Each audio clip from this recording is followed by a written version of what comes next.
एक बार भगवान विष्णु अपने वैकुंठ लोक में सोए हुए थे।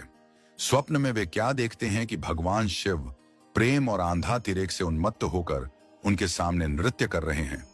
उन्हें देखकर भगवान विष्णु हर्ष से गदगद हो सहसा शैया पर बैठ गए और कुछ देर तक ध्यानस्थ बैठे रहे। उन्हें इस प्रकार बैठे देखकर श्री लक्ष्मी जी उनसे पूछने लगी कि भगवान आपके इस प्रकार बैठने का क्या कारण है।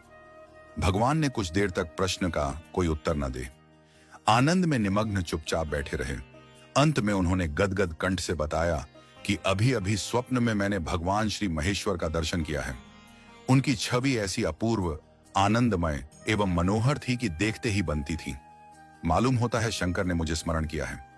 अहो भाग्य, चलो कैलाश चलकर हम लोग महादेव के दर्शन करें। यह कहकर दोनों कैलाश की ओर चल दिए। मुश्किल से आधी दूर गए होंगे कि क्या देखते हैं, भगवान शंकर स्वयं गिरिजा जी के साथ उनकी ओर चले आ रहे हैं। अब भगवान के आनंद का क्या ठिकाना, मानो घर बैठे निधि मिल गई। पास आते ही दोनों परस्पर बड़े प्रेम से मिले। प्रेम आनंदाश्रु बहाने लगे और शरीर पुलकायमान हो गया। दोनों ही एक दूसरे से लिपटे हुए कुछ देर मुंह कौद खड़े रहे।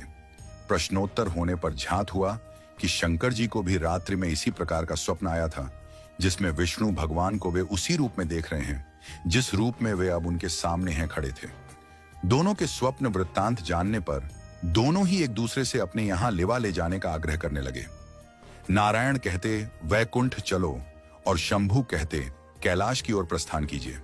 दोनों के आग्रह में इतना अलौकिक प्रेम था कि यह निर्णय करना कठिन हो गया कि कहां चला जाए। अंत में यह तय हुआ कि भगवती उमा जो कह दे वही ठीक है।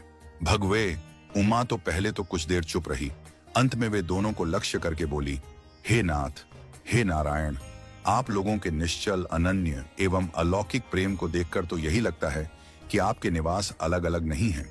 जो कैलाश है वही वैकुंठ है और जो वैकुंठ है वही कैलाश है। केवल नाम ही भेद है।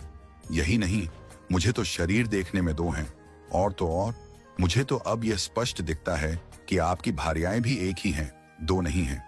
जो मैं हूं वही लक्ष्मी है और जो लक्ष्मी है वही मैं हूं। केवल इतना ही नहीं, मेरी अब यह दृढ़ धारणा हो गई है कि आप लोगों में से एक के प्रति जो द्वेष करता है वह मानो दूसरे के प्रति ही करता है। एक की पूजा जो करता है वह स्वाभाविक ही दूसरे की भी करता है, और जो एक को अपूज्य मानता है वह दूसरे की भी पूजा नहीं करता। मैं देखती हूं कि आप मुझे इस प्रसंग में अपना मध्यस्थ बनाकर मानो मेरी प्रवंचना कर रहे हैं। अब मेरी यह प्रार्थना है कि आप लोग दोनों ही अपने अपने लोक को पधारिए। श्री विष्णु यह समझे कि हम शिव रूप से वैकुंठ जा रहे हैं और महेश्वर यह माने कि हम विष्णु रूप से कैलाश गमन कर रहे हैं। इस उत्तर को सुनकर दोनों परम प्रसन्न हुए और भगवती उमा की प्रशंसा करते हुए दोनों प्रणाम आलिंगन के अनंतर हर्षित हो अपने अपने लोक को प्रस्थान किए।